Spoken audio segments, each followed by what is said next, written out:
ज़रूर आता है। मेमोरी के ऊपर तो इवन अभी भी इस बार भी क्वेश्चन्स आए थे। ठीक है? कल तक हम इतना पढ़ चुके थे, एंग्ज़ायटी डिसऑर्डर्स हम कंप्लीट कर चुके थे। आज हम करने जा रहे हैं पर्सनैलिटी थ्योरीज़ क्या-क्या दी गई हैं, कि बहुत सारे ऐसे बड़े ही विद्वान रहे जिन्होंने पर्सनैलिटी के ऊपर कुछ अपनी थ्योरीज़ दी थी। उन्होंने पढ़ाई बहुत करी, जैसे आप सब बड़े लेवल की पढ़ाई कर रहे हैं, आप रिसर्च करेंगे आगे चलकर, ऐसे उन लोगों ने भी किया। तो जब उन्होंने किया तो उन्होंने अपनी-अपनी एक ऐसी बहुत ही क्रांतिकारी आप थ्योरीज़ कह सकते हो या कहें कि अ, एक ऐसी थ्योरीज़ जिनसे सोचने और विचार करने का नज़रिया लोगों का इन लोगों के सामने एक ऐसा चश्मा प्रस्तुत किया गया जिससे उनकी नज़र इस छोटे-छोटे टॉपिक के ऊपर गई, जिससे वो इंसान को बहुत ज़्यादा गहराई से समझ सके। उन चीज़ों के ऊपर उन्होंने रोशनी डाली। तो ये क्या-क्या ऐसी चीज़ें थी जिसके ऊपर उन्होंने अपना जो ध्यान है, लोगों को ध्यान जो है डालने का प्रयास किया। टॉपिक क्या थे? साइको एनालिटिक थ्योरी थी, सोशियो सोशियो साइकोलॉजिकल थ्योरी थी, then trait theory, then self theory. कितने हो गए? 1, 2, 3, 4। ठीक है? 4 टाइप की ऐसी पर्सनैलिटी थ्योरीज़ हैं, जिसमें अलग-अलग प्रकार के या अलग-अलग लोगों ने या एक ही विद्वान ने कई-कई थ्योरीज़ दी हैं। ऐसे 4 टॉपिक पे कइयों ने 3 पे दी हैं, किसी ने 2 पे दी हैं, किसी ने 1 ही पे दी है। तो ऐसे सबने अलग-अलग टॉपिक पे अपनी थ्योरीज़ दी हैं। Psycho analytic theory, psycho analytic theory, ठीक है? यहाँ पे क्या है, अकॉर्डिंग टू द फ्रेड्स, ये बहुत इंपॉर्टेंट है कि आपको ये याद रखना है कि किस-किस ने कौन-सी थ्योरी दी है। तो जब आप ये यहाँ पे बनाएँगे ना, तो आपने यहाँ पे लिख लेना है कि किस-किस ने कौन-सी थ्योरी दी है, उनका नाम क्या है and then one word description याद करने के लिए, अपने नोट्स बनाने के लिए, ठीक है? Then according to Freud psychoanalytic theory, the ID is the primitive and instinctual part of the mind that contains sexual and aggressive drives, hidden memories, and superego operate as moral consciousness conscience. I'm sorry. And the ego is realistic part that mediates between the desire of the ID and the superego. क्या कहने का प्रयास कर रहे हैं यहाँ पर ये? फ्रेड जी ने कहा ये साइको मतलब मनोस्थिति किसी की कैसी होती है? मनोस्थिति ऐसी होती है, आईडी का यहाँ पे कहने का मतलब है कि मुझे ये चीज़ चाहिए। कहते हैं ना मेल ईगो पे हर्ट हो गया या कहें कि एक ईगो पे हर्ट हो गया। ये प्लेन ईगो है अभी। आईडी जो है वो एक नॉर्मल प्लेन ईगो है। सुपर ईगो जो हो गई कहते हैं कि रिवेंज वाला टाइप का। सुपर ईगो कुछ इस प्रकार का होता है, रिवेंज जैसा कि मुझे ये चीज़ चाहिए चाहिए, चाहे कुछ भी हो जाए। कहते हैं ना कि कुछ बच्चे होते हैं ना अ, कि ना तो खुद रखेंगे ना दूसरों को देंगे। हमने कई मूवीज़ में भी देखा है ना कई बार ऐसे कुछ बड़े नेगेटिव रोल्स में भी इस तरह से दिखाते हैं एक कहानी में ऐसा होता है कि ना तो हम तुम्हें किसी और को होने देंगे, ना खुद तुम्हें अपने पास रखेंगे, हम जी भी नहीं सकते साथ में कुछ भी ऐसा करके। तो वो उसी को ही मार देंगे। ऐसे छोटा बच्चा क्या करता है, कुछ बच्चों पे ऐसा सुपर ईगो बहुत स्ट्रॉन्ग होता है, तो वो उस चीज़ को तोड़ देते हैं, वो खिलौना ही तोड़ देते हैं।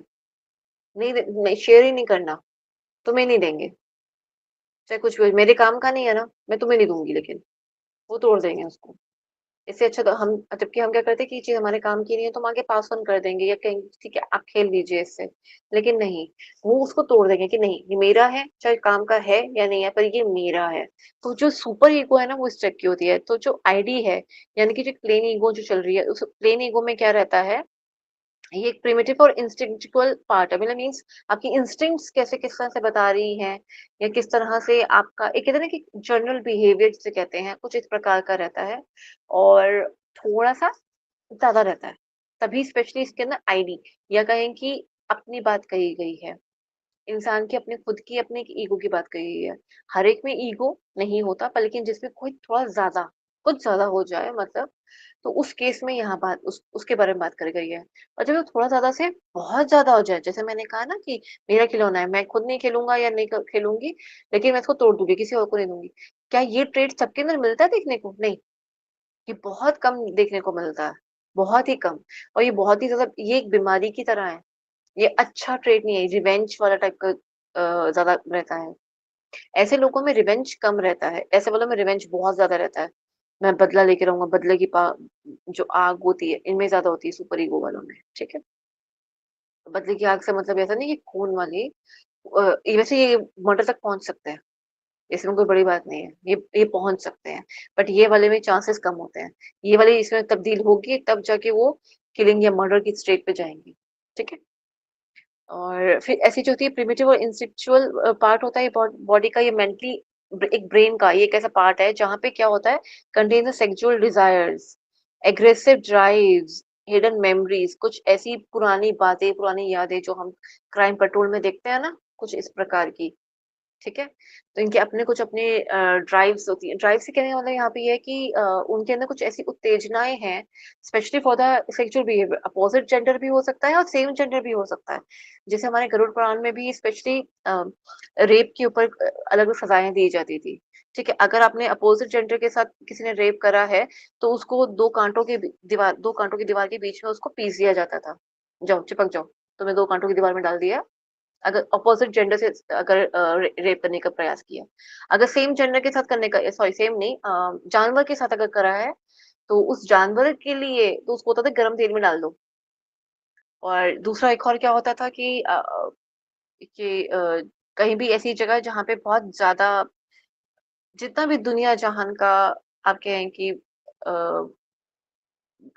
टॉक्सिन्स हैं, या कह लीजिए एक्सक्रीटा है, फीसीज़ हैं और बहुत सारे ऐसे बैक्टीरियाज़ हैं, सब कुछ हम उसमें वहाँ डाल के उस इंसान को ज़िंदा वहाँ डाल दिया जाता था कि अब तुम यहीं पे रहोगे, तुमने मरना ऐसे ही है। अब तुम स्मेल से मरो या तुम इन्फेक्शन से, एलर्जी से मरो, पर तुमने अब ये रहना, तुम्हें बाहर नहीं निकाला जाएगा।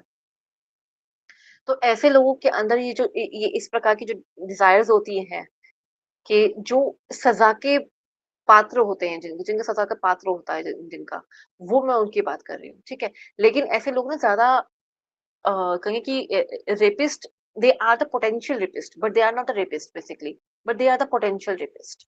मैंने कहा ना यहाँ से यहाँ तक का एक सफ़र होगा। They are the potential rapist, इनकी सोच गलत जाती है, पर वो सोच कब उछाल कर दे, सुपर ईगो में कन्वर्ट हो जाए, ये नहीं पता। तो ये बेसिक लेवल है, ये पहला वाला लेवल है, ठीक है? ये वाला।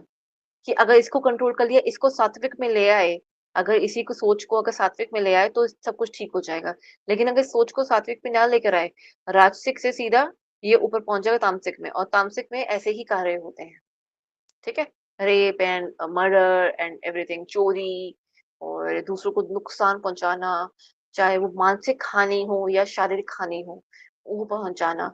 हिडन मेमोरी से यहाँ पे क्या मतलब है? उसके बारे में अलग तरह के गंदे थॉट्स रखना, एक्स रेटेड मूवीज़ में थॉट्स रखना, उनके जैसे थॉट्स रखना, इस तरह की बातें सोचना या उनके बारे में कुछ भी इस प्रकार का सोचना, या ऐसी ऐसी कोई याद जो इन दोनों के बीच में वाक़ई में घटी हुई हो, उसको हमेशा याद रखना, या कुछ ऐसी कहें कि कुछ लोग कभी-कभी चाहते नहीं है पर उनके सामने ऐसे कुछ घटित हो जाता है, उस घटना को भी अपने मन में रखना, छुपा के रखना ऐसी बातों को, which are not able to be described by any, ठीक है ना? कुछ ऐसी बातें होती हैं जो इंसान नहीं बता पाता, पर वो बता दे तो अच्छी बात है।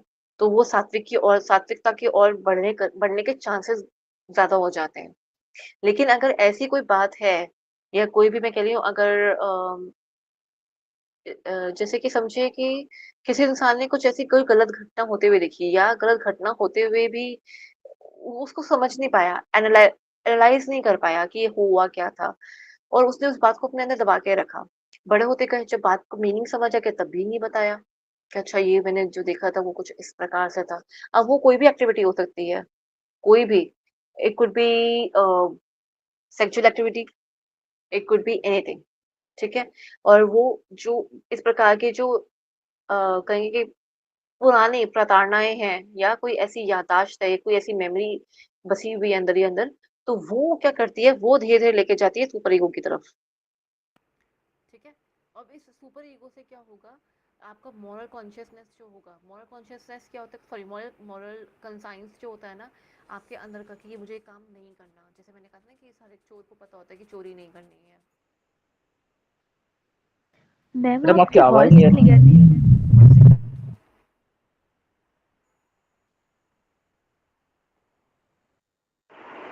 सॉरी, क्या अभी ठीक है? मेरी आवाज़ आ रही है? हाँ, आ रही जी, है। जी ma'am. Thank you so much. तो ऐसा क्या होता है कि जब अभी मैंने कहा ना कि किसी इंसान के अंदर अगर हम उसको सात्विकता की तरफ ले जाएँगे, तो वो धीरे-धीरे वो सारे थॉट्स, वो नकारात्मक ऊर्जाएँ, चाहे कभी भी किसी के सामने कुछ ऐसी बात आँखों के सामने आई हो। अब मैं आई एम सॉरी मैं अगेन किसी को ऑफेंड नहीं करना चाहती, पर अगर आप देखें, कुछ ऐसे लोग होते हैं जहाँ पे गाली, उप अपशब्द का इस्तेमाल बहुत ज़्यादा कॉमन है और हम देखें कि ऐसा नहीं है कि ये किसी भी वर्ग में हो सकता है। तो मैं आप ये ऐसा समझ के चलें कि कोई स्लम एरिया है, वहाँ ये ज़्यादा होता है। स्लम एरिया के अंदर गाली और अपशब्द का इस्तेमाल करना या किसी की बेइज़्ज़ती करना या उसको मारना, इट्स वेरी कॉमन। ठीक है? वेरी, वेरी कॉमन और एग्रेसिव नेचर हमेशा उनके अंदर रहता है और इसी तरह की जो अजीब-सी मेमोरीज़ उन्होंने बनाई हुई है, वो इस तरह का जो एक बिहेवियर उन्होंने अटेन किया हुआ है। अब हालाँकि बाकी लोग तो अपराधी नहीं है, पर लेकिन उसने जिस तरह से उस बच्चे ने ये सब कुछ सीखा है, वो किसी दिन इसको और ज़्यादा एग्रावेट कर सकता है अपने अंदर और ये एक कहते हैं मैंने कहा ना पोटेंशियल रेपिस्ट और या रेपिस्ट के अंदर वो चेंज हो सकता है। ऐसा ऐसा हो सकता है, बहुत ज़्यादा चांसेस होते हैं और वहाँ उनके अंदर का जो एक इंसान होता है ना, जो उसको बताता है कि सही क्या है, गलत क्या है, ये सब सारे फ़र्क खत्म हो चुके होते हैं। कुछ नहीं पता होता उसको। वो सारे फ़र्क को बिल्कुल शून्य पता पे लेके आता है, उसे कहते हैं मॉरल कंसाइंस जो होती है उनकी ज़ीरो होनी शुरू हो जाती है और ईगो जो होती है, मेल ईगो जो होती है, वो ज़्यादा सर चढ़ती है। पुराने टाइम पे कहेंगे या अगर आपको निर्भया केस अगर आपको याद होगा, तो उस केस में भी जब जो कल्प्रिट्स थे, उनका जब इंटरव्यू लिया गया था, उनसे जब बात करी जा रही थी, एक हर एक से पूछा जाता है, कि आपका मेंटल लेवल कैसा था? उनसे पूछा जाता है, in like while during the process of this. तो उनसे पूछा गया, उन्होंने कहा कि नहीं लड़कियाँ छोटे कपड़े पहनती हैं, इस वजह से हमें वो उत्तेजित करती हैं, उनको रात में बाहर नहीं निकलना चाहिए। उन्होंने कुछ इस प्रकार की बातें कही। अब ये बातें क्या उसने खुद ने कही नहीं, उसको सिखाई जाती थी बचपन से ही। वो सुनता था इस तरह की बातों को। उसने अपनी धारणा को और थोड़ा इम्प्रोवाइज़ कर लिया अपने साथ अप अपने मेल ईगो के साथ कह लीजिए या वैसे ही उन्होंने उस चीज़ को बहुत ज़्यादा इम्प्रोवाइज़ कर लिया। जब उनको मारा जा रहा था निर्भया जी को, हॉस्पिटल में जब वो ऐसे बात कर रहे थे, जब उनको मारा जा रहा था तभी उन्होंने बताया इस बारे में भी कि वो लोग नहीं चाहते थे कि ये लड़की ज़िंदा रहे, कि ये रात को कैसे बाहर निकली। इसको नहीं निकलना चाहिए था। उनमें एक अजीब-सी अ, एक गुस्सा, एक अजीब-सा एक एग्रेशन था। जहाँ वो ये खुद नहीं जानते थे जानते तो सब कुछ थे, ये हम गलत कर रहे हैं। सब जानते थे वो गलत कर रहे हैं। उस जगह पे उनका मॉरल जो था ना, बिल्कुल ज़ीरो शून्य ये कुछ था ही नहीं।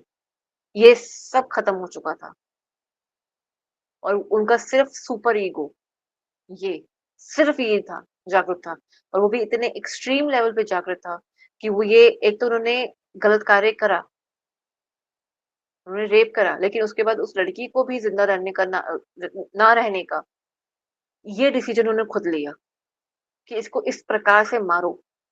इसको इस प्रकार से प्रताड़ना दो। I am really sorry Nirbhaya ji मैं आपके बारे में ऐसे बता रही हूँ, पर आई एम रियली सॉरी। परमात्मा उनकी आत्मा को शांति दे, अपने शरण में रखे उन्हें। पर ये बात मैं इसलिए समझाना चाह रही हूँ क्योंकि कुछ लोग ऐसे होते हैं अगर आपकी आँखों के सामने ऐसे हैं तो हमें उनको डील करना चाहिए। कैसे डील करना चाहिए? इन्हें धीरे-धीरे समझाना चाहिए। एकदम से एग्रेसिव होके अगर हमने भी समझाया तो यहाँ पे क्लैश होगा। ईगो से ईगो का क्लैश बहुत बुरा क्लैश है। ना तो वो इंसान आपकी बात सुनेगा, ना तो वो दुनिया की बात सुनेगा और फिर वो अपनी ही बात पे और ज़्यादा अटक कर रह जाएगा। तो यहाँ पे हम लोगों को कैसे डील करना है, इस बारे में बहुत अच्छे से, बहुत सावधान होके देखना चाहिए। बहुत पोलाइटली, धीरे-धीरे करके, स्टेप बाय स्टेप इनकी हर एक गलत आदत को हमें हटाना होता है, ठीक है? और क्योंकि इन्होंने जो ये गलत आदतें या अपनी ईगो को जो इन्होंने वन बाय वन मतलब डे 1 से इन्होंने बचपन से ही या कह लीजिए अपने एनवायरनमेंट में फ्रेंड्स से या जैसे भी उनका सर्कल रहा, उनसे उन्होंने जो धीरे-धीरे करके डे बाय डे उन्होंने इतने साल लगा के अपने आप को ऐसा बनाया है, फिर उसके बाद उन्होंने ऐसा बनाया अपने आप को। तो आप ये कहेंगे मेरी एक कन्वर्सेशन को ठीक कर दे कि नहीं?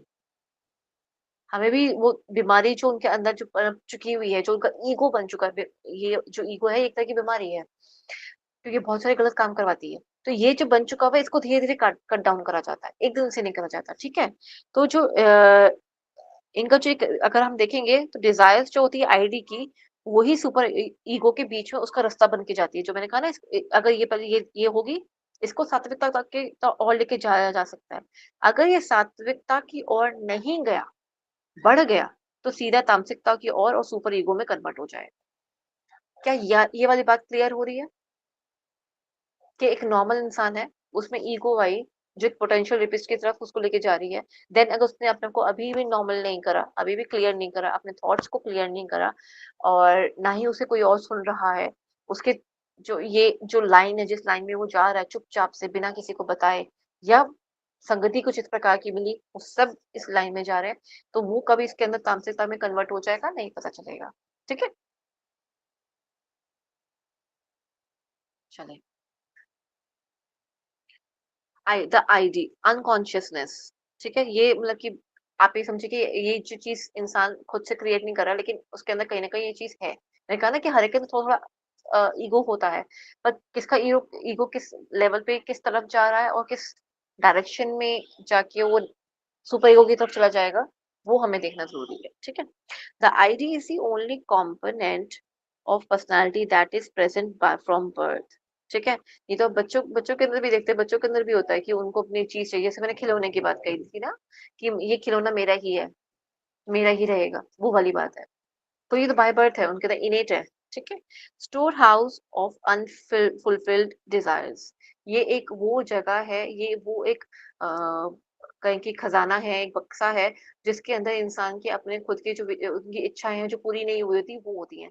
आप सब याद कीजिए, जब आपने योग सीखना स्टार्ट किया होगा, आज भी आप जब योग करते हो, तो सबसे पहले यही कहा जाता है कि जिन लोगों ने आपके साथ बुरा किया है या जिन लोगों ने आप जिनसे आप कुछ एक्सपेक्ट करते थे, ऐसा कुछ भी था, उन लोगों ने आपकी आपकी इच्छाओं के अनुसार वो नहीं पूरा उतर पाए हैं या उन्होंने आपको कुछ भी बुरा किया, तो आपको वो सारी चीज़ें बिना उनकी माफ़ी या बिना उन कि वो आपसे क्षमा माँगे, आपको उनको क्षमा कर देना चाहिए। क्या ये हम सब प्रैक्टिस करते हैं? क्यों करते हैं? इसी वजह से करते हैं ताकि हमारा अनकॉन्शियस माइंड जो है, हमारा आईडी लेवल जो है, जो हमारा ईगो है, जो बेसिक ईगो है, वो हमेशा शांत रहे, उसके अंदर नकारात्मक ऊर्जा कभी भी पैदा ना हो। मैं इसका बहुत छोटा-सा एग्ज़ाम्पल यहाँ पे देखिए, इसको इस टॉपिक को खत्म करना चाहूँगी यहाँ पर कि कई लोग ऐसे होते हैं कि अगर उनका ब्रेकअप हो जाता है, तो वो ये कहते हैं कि तुझे ना मुझसे ज़्यादा अच्छी लड़की नहीं मिलेगी। लड़का कहेगा तो तुझे मुझसे ज़्यादा अच्छा लड़का नहीं मिलेगा। और ये कुछ टाइम बाद ना सिर्फ़ यही देखना चाहते हैं कि सामने वाले को कौन-सा पार्टनर मिला है, जो मुझसे अच्छा है या मुझसे कमज़ोर है। वो सिर्फ़ ये देखना चाहते हैं और वो इस बात से उनको खुशी होती है। खुशी क्या होती है जब वो देखते हैं कि हाँ, इसको मुझसे कम अच्छा पार्टनर मिला है, यानी कि मतलब मेरे से अच्छा नहीं है, मेरे से 2 लेवल नीचे है या जैसे भी है। एक देखा मैं कितनी अच्छी थी या देखा मैं कितना अच्छा था, कैसा डिज़र्व करा तुमने क्या खोया और तुमने क्या पाया। उसके बाद जब वो इंसान को उसी जिस पार्टनर को उन्होंने छोड़ा था, जिनके बीच में ब्रेकअप हुआ था, वो जब उसको रोते हुए देखते हैं, तो उनको लगता है कि हाय यार! ये तो गलत हो गया, ऐसा नहीं होना चाहिए था। ठीक है, माना कि गलती की थी उसने, पर ऐसा नहीं होना चाहिए था। क्यों नहीं होना चाहिए था? तुमने तो डेली ऑलमोस्ट डेली तुम बददुआएँ दे रहे हो। ऑलमोस्ट इनडायरेक्टली आप बददुआएँ दे रहे हैं। इनडायरेक्टली डेली दे रहे हैं कि मेरे से अच्छा तुझे मिलना नहीं चाहिए, मैं भी देखता हूँ या मैं भी देखती हूँ। आप इनडायरेक्टली बददुआ ही दे रहे हो ना। एक तो आपने सामने वाले को बददुआ दे-दे के उसकी ज़िंदगी खराब करी। अब हुई कि नहीं हुई वो तो राम जाने, पर एक आपने नकारात्मक ऊर्जा अपने अंदर सँभाल के रखी। वो आपको चाहे याद भी हो या ना हो, उस इंसान को आप याद हो या ना हो, मान लीजिए आपसे अच्छा पार्टनर उसको मिला, वो तो भूल भी गया आप थे भी कभी ज़िंदगी में उनके। तो आपने वो नकारात्मक ऊर्जा बनाकर अपने अंदर उसको सँभाल के रखा। तो जो ये आपका जो एरिया था ये वाला, आपने ज़बरदस्ती उसको ये मान लीजिए आपका दिल है और ज़बरदस्ती का ये वाला एरिया आपने उसको कैप्चर करके दिया होगा कि नहीं, तेरे को मुझसे अच्छा नहीं मिलेगा, मुझसे अच्छा नहीं मिलेगा, तुझे कैसे मिल जाएगा, तूने मेरे साथ ये किया, तूने मेरे साथ वो किया। You are counting day by day you are counting. अपनी इच्छाएँ काउंट करोगे, मैंने क्या बुरा किया था तेरे साथ, देखना भगवान नहीं छोड़ेगा, भगवान नहीं देखना मैं देखूँगी भगवान की करनी ऐसी होती है, जो भी कह लीजिए। ठीक है? लेकिन जब हम योग में आते हैं तो सबसे पहले हम इसी को नलीफाई करवाते हैं। हम कहते हैं इसको खाली कीजिए, फटाफट खाली कीजिए। तो क्या करते हैं हम सबसे पहले इसी को खाली करते हैं। अपने हृदय में जगह बनाते हैं अच्छी-अच्छी ऊर्जाओं की। ऐसे नकारात्मक ऊर्जा को अपने अंदर ठहरने नहीं देते। इससे हमारे अंदर एक अच्छी ऊर्जा आती है।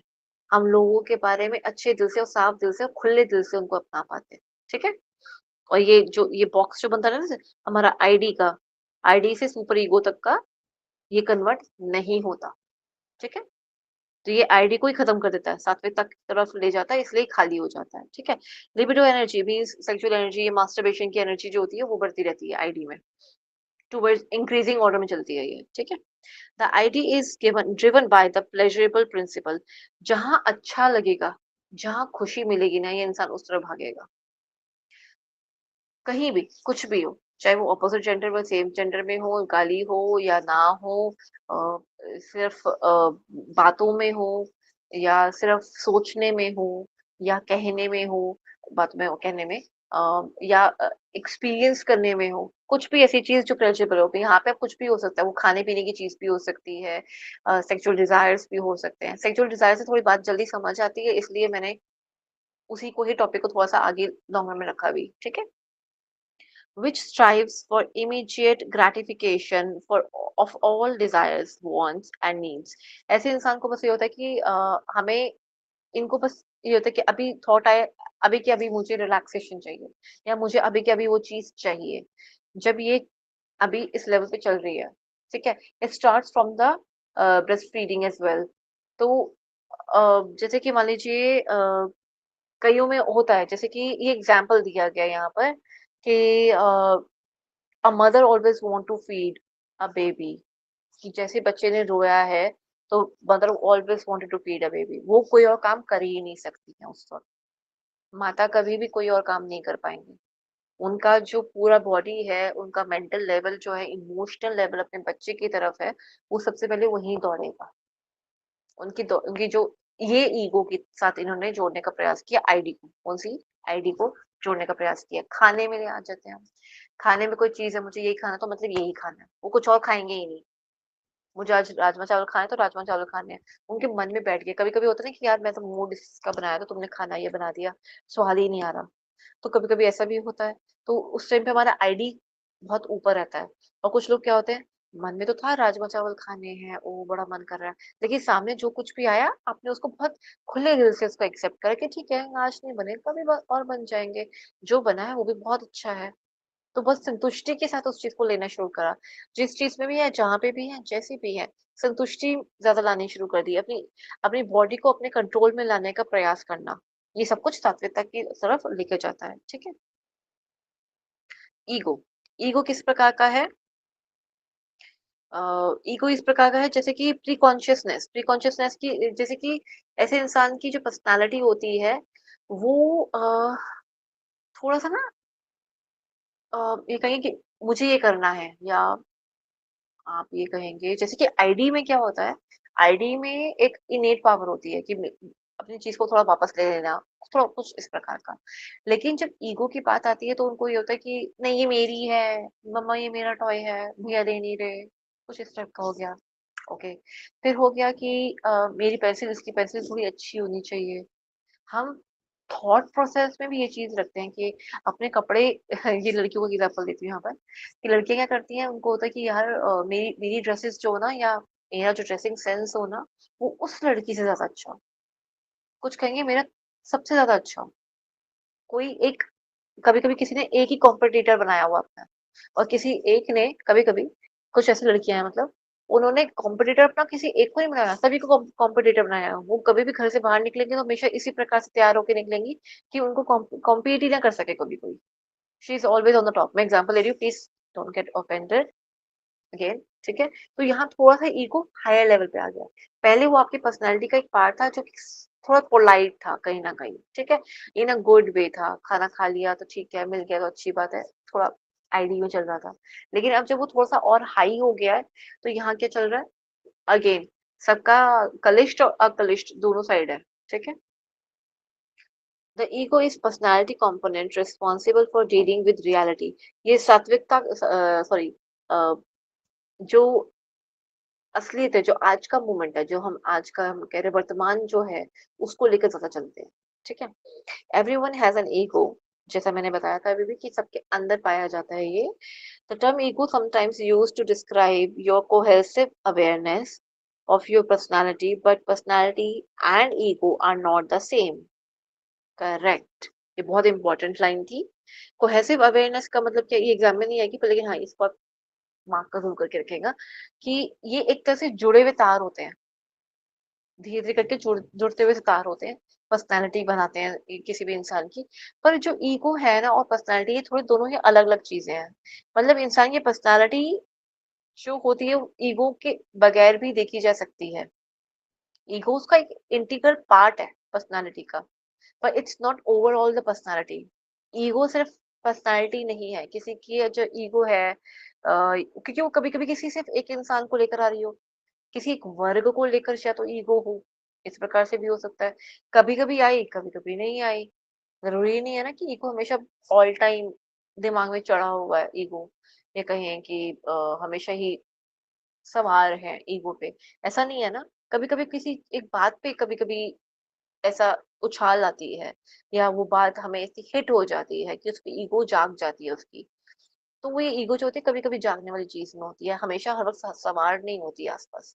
But yes, it is connected. जैसे कि कुछ लोगों को होता है कि पढ़ाई में उनकी ईगो बहुत हाई रहती है, किसी की खेल में रहती है, किसी की ड्रेसिंग सेंस में रहती है, तो किसी के होता है कि आज हमने क्या खाने में क्या बनाया है, कुछ इस प्रकार से। कुछ लोगों को होता है कि मुझे सबसे ज़्यादा रेस्टोरेंट जल्दी कवर करने हैं, घूमने में मैंने कितना ट्रैवल करा है। तो अगर कोई उनको हिट करेगा या हर्ट करेगा तो ही वो उस लेवल तक जाएँगे या उस तरह से अ, अजीब तरीके से रिएक्ट करेंगे, जो कि सुपर ईगो की तरफ जा रहा होगा, अदरवाइज़ नहीं। अदरवाइज़ वो थोड़ा-सा ईगो टाइप रहेगा कि हाँ, थोड़ा बहुत रहेगा, कुछ ख़ास ज़्यादा नहीं। अगर हम उसको कभी-कभी सात्विकता की तरफ लेकर जाना चाहते हैं तो बहुत आसानी से लेके जा सकते हैं, ठीक है? The ego represent just one component of your full personality. मैंने कहा ना, एक उसका इंटीग्रल पार्ट है, एक छोटा सा पार्ट है सिर्फ। जैसे कि पर्सनैलिटी इतना बड़ी चीज है, ईगो उसका एक छोटू मोटू सा पार्ट है अंदर। ठीक है, बहुत सारी पर्सनैलिटी के बहुत सारे कंपोनेंट्स हमने पहले ही पढ़े थे ना, तो उनमें से एक ईगो उसका एक पार्ट है। ठीक है, the ego operates based on the reality principle. जैसे मैंने कहा ना कि जो वास्तविकता है, वास्तविकता जो है, सिर्फ और सिर्फ उसको देखकर चलता है। कि आप सोचिए कि मान लीजिए किसी किसी को था कि मुझे ये ना काम इतनी देर में करना है, लेकिन किसी और ने करके दिखा दिया। उस काम को बहुत जल्दी करके दिखा दिया, किसी और ने करके दिखा दिया। और वो जो कॉम्पिटिटर है, आपके मन में पहले से ही थोड़ा गुस्से वाला था। मान लीजिए कोई नया इंसान ही था, वो तब भी उसने करके दिखा दिया। तो आप ये देखेंगे आपको वहाँ पे आपने जिसको भी उसका ईगो वहाँ पे हर्ट होगा कि मेरे से पहले किसी करके दिखा दिया। मतलब मैं तो परफेक्शनिस्ट हूँ या मैं तो टॉपर हूँ, मेरे से पहले कैसे कर दिया? नहीं कर सकता। मतलब मेरे को तो विनर होना चाहिए था। वो कुछ इस प्रकार से है। मैंने कहा ना कि एक सिचुएशनल हिट होता है कभी-कभी, ठीक है?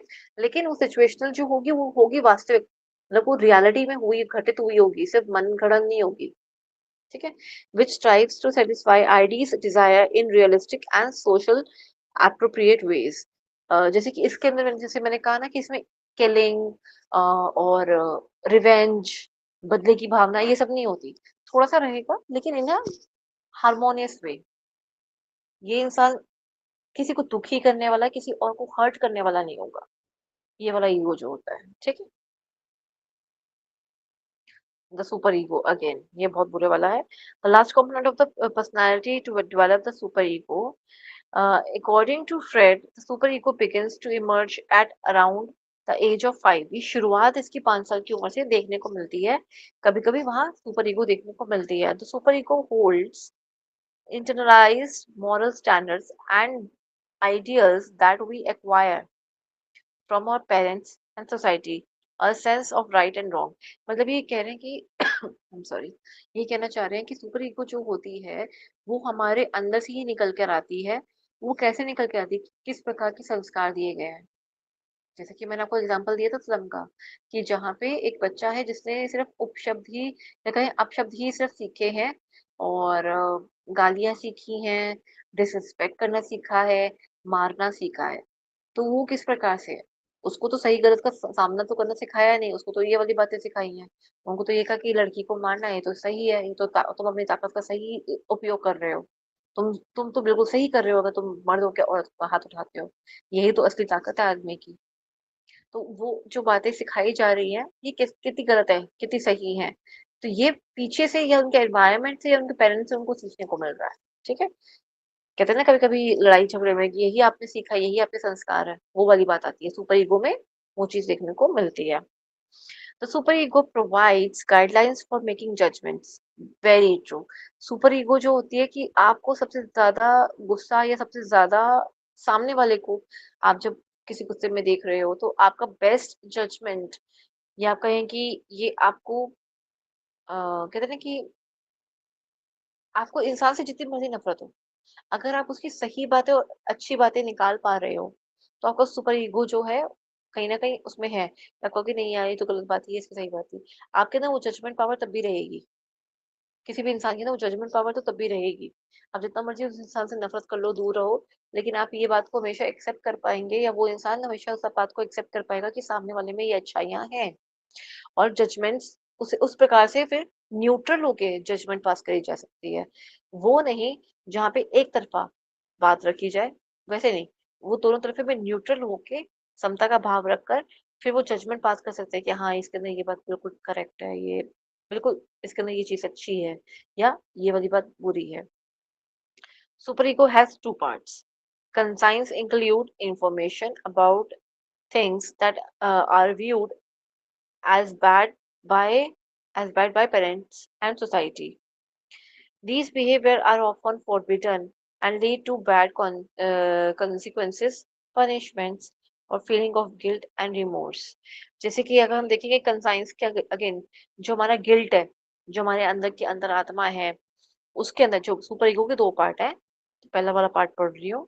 उसमें वो कहना चाह रहे हैं कि हमारा कंसाइंस हमारी जो अंतरात्मा है, उसके अंदर कुछ इस प्रकार के जो संस्कार रखे गए हैं, जो बुरे थे, नकारात्मक ऊर्जा के थे या तो पालन-पोषण में मिले या फिर अपने आस-पास के जो ग्राउंड से जो फ्रेंड्स थे या इस तरह से उनसे जो मिले, वो जो बिहेवियर इस प्रकार का मिला जो अंदर ही अंदर कहीं न कहीं दबा हुआ था लेकिन अच्छा नहीं था, बुरा था। ये कभी-कभी होता है ना कुछ लोग यहाँ पे बात को आप देख सकते हो। कुछ लोग आते हैं लड़की जब शादी के टाइम पे लड़का बड़ा अच्छा बिहेव करता है। आई एम सॉरी मैं बॉयज़ के ऊपर ये बात लेके जा रही हूँ पर ये कुछ रियल लाइफ एग्ज़ाम्पल्स हैं, ठीक है?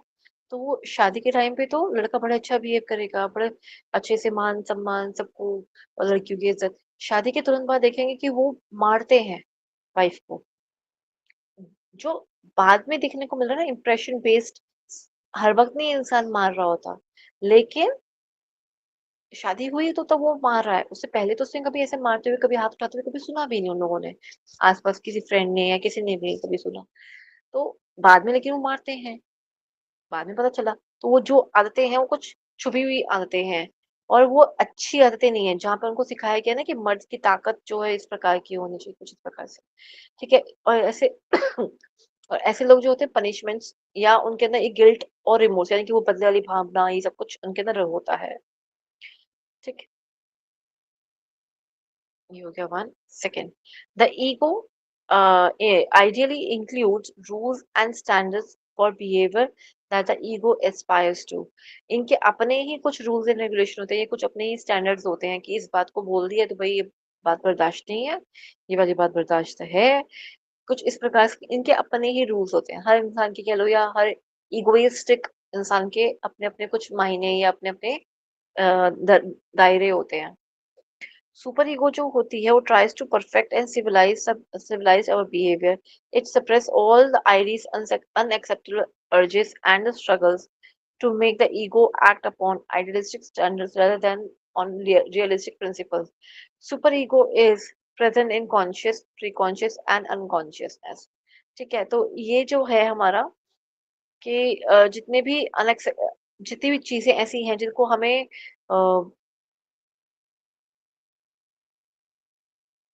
अगर हम कहें कि सुपर ईगो जो है, वो क्या करता है जितनी भी गलत बातें, नकारात्मक ऊर्जाएँ जो होती हैं, उनको वो दबाने की कोशिश करता है। अगर सकारात्मक ऊर्जा की तरफ लेके जाएँ, वो कोशिश ये करेगा कि नहीं, हमें ये नहीं करना, नहीं, हमें सकारात्मक ऊर्जा की तरफ जाना है, तामसिकता में नहीं जाना। हमें अच्छी ऊर्जा को लेकर आना है, हमें एक अच्छा इंसान, अच्छे आचरण वाला बनना चाहिए।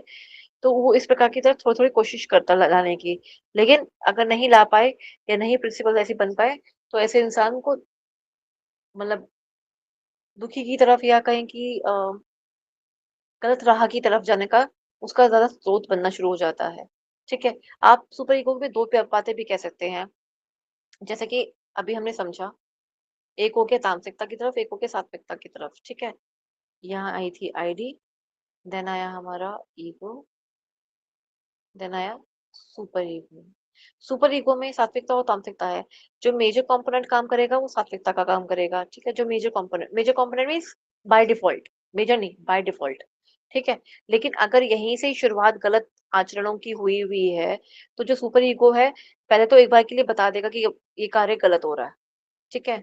लेकिन एक जब अगर वहां पे उसको नहीं पता चला तो वो तामसिकता की ओर चला चला जाएगा, मीन्स गलत कार्य की ओर चला जाएगा। लेकिन एक बार के लिए दबाएगा जरूर उसको कि नहीं, ये आचरण जो है, ये विहार जो है आपका, आहार विहार जो है आपका, ये गलत है। इसको इस प्रकार से नहीं करना चाहिए, हमें इस तरफ नहीं जाना चाहिए, हमें रुक जाना चाहिए। जैसे कि मैंने कहा था ना कि बदला या रिवेंज की जो भावना होती है सुपर ईगो में सबसे ज्यादा प्रबल हो जाती है। वो तब प्रबल हो जाती है जब हमारा ईगो पीछे से ठीक से सेटिस्फाइड ना हुआ हो, और इसमें इतनी ऊर्जा भर चुकी हुई हो कि सुपर ईगो पे जाने की बजाय, अपने आप को ठीक करने की बजाय, वो तामसिकता की ओर चला गया और रिवेंज यानी कि बदले की भावना में चला गया है। या तो रेपिस्ट की ओर, किलिंग, मर्डर्स, ये सब कुछ। ये सिविलाइज्ड होने की बजाय बिगड़ गया है, उल्टा हो गया है। तो इसका ईगो इसकी तरफ ले जाएगा इसको, और सुपर ईगो की तरफ अगर जा रहा है, सुपर ईगो की तरफ ये बेस्ट में जाने का प्रयास करेगा, इसको अच्छी की तरफ ले जाने का प्रयास करेगा कि नहीं, ये गलत बात है। तो क्या हुआ अगर ऐसा नहीं हुआ तो, या जो भी डिजायर्स या इच्छाएं या खुशी कुछ भी जो पूरी नहीं हुई है, तो भी उसके अंदर अपनी संतुष्टि को ढूंढने का प्रयास करेगा, ठीक है। तो जो मेजर लाइंस है यहाँ पर वो ये है। एक सेकंड, ये superego tries to perfect and civilise our behaviour, ठीक है। ये कोशिश करेगा कि तुमने जो नकारात्मक ऊर्जाएं अपने अंदर संभाली हुई थी, उसको ठीक करने का प्रयास करवाएगा, ठीक है। कोशिश करेगा कि तामसिकता की ओर मत जाओ, सात्विकता की ओर जाओ। फिर सप्रेस करवाने का काम करेगा जितने भी नकारात्मक या कोई भी ऐसी चीज जो एक्सेप्ट नहीं करी जा सकती है। जैसे कि एक पोटेंशियल रेपिस्ट की जो मैंने बात बोली थी कि ईगो में जो होता है वो पोटेंशियल रेपिस्ट भरा हुआ होता है। अगर वो ठीक से नहीं करेगा तो नकारात्मक ऊर्जा की तरफ चला जाएगा, तो वो एक प्रॉपर रेपिस्ट है, वो उसको नहीं कंट्रोल कर सकते। लेकिन सुपर ईगो उसको कहीं ना कहीं कंट्रोल करवाएगा कि नहीं, ये बहुत गलत गलत गलत चीजें हैं, तुम गलत चीजें मत देखो, मत सोचो, तो तुम इस तरफ भी तुम्हारा जाना गलत होगा। तुम्हारी बेइज्जती होगी, लोगों के बीच में अपमानजनक, तुम्हें मतलब तुम्हें अपमान सहन करना पड़ेगा, तुम्हें पनिशमेंट्स हो सकती हैं, या तुम्हें मान लीजिए अगर जेल जाना पड़ सकता है, इस प्रकार से कि आपकी फैमिली की बेइज्जती होगी, उनका अपमान होगा, और जितना आज तक की इज्जत कमाई है वो सब जीरो हो जाएगी।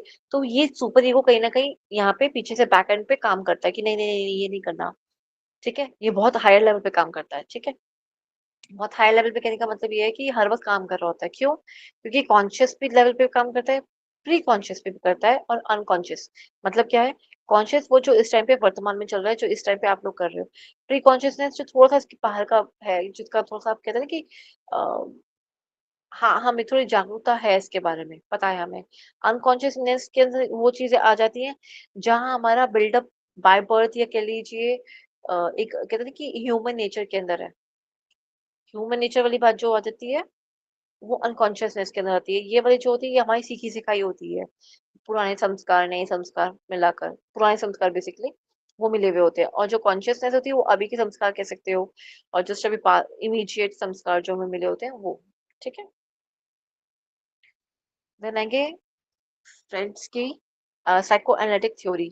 अब फ्रेंड्स ने क्या कैसी साइको एनालिटिक थ्योरी दी थी, उन्होंने कहा कि इन्होंने 3 लेवल में इसको डिवाइड करा: conscious, pre conscious and unconscious. तो उन्होंने कहने का प्रयास ये किया कि what we are thinking about और experiencing at any given moment, at any given moment, वो हो गया ना कि सॉरी, कि आपकी चेतना का स्तर वैसा कि आपको किसी भी जगह पे, किसी मोमेंट पे रख दिया जाए, किसी भी समय में रख दिया जाए, आपका जो थिंकिंग पैटर्न है, ये सोचने की क्षमता है, या जो आपका एक्सपीरियंस है, उस जगह पे उस लाया जा सके, उसे उसे एक्सपीरियंस करा जा सके, मतलब मीन्स उसको देखा सुना समझा जा सके, दिमाग अ, अपने काम को, या कहें कि सोच को, या बोली को, वैसे वाले, ठीक है। प्री कॉन्शियसनेस क्या होती है? What we can readily call to consciousness, memories होगी, नॉलेज होगी, ये पुरानी बातें जो संस्कार में होगी, जैसे कि पढ़ाई हो गया, एक तरह से वो लगा लीजिए, कुछ इस प्रकार की जो हमारी बातें होती हैं या हमारे आसपास का जो ग्राउंड होता है, कुछ इस प्रकार का, वो सब कुछ इसके अंदर हमारा आता है प्री कॉन्शियसनेस के अंदर, रेडी टू रिकॉल, ठीक है, वो सब कुछ इसके अंदर आएगा। Then unconsciousness, thoughts and Dzire,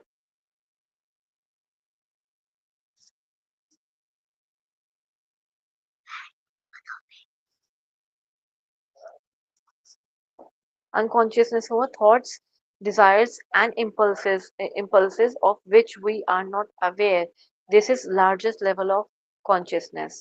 ठीक है, ये वो चीजें हैं जो अंदर ही अंदर कहीं ना कहीं जिसके बारे में हम नहीं जानते। जैसे कहते हैं ना कि हमें नहीं पता ये हमसे कैसे हो गया, या हमें नहीं पता मुझे इस पे कैसे रिएक्ट करना था, हमें नहीं पता था, ये बस हो गया, अनकॉन्शियसली हो गया। अनकॉन्शियसली मीन्स मैंने सोचा नहीं था पर वो चीज हो गई, वो इसके अंदर आती है।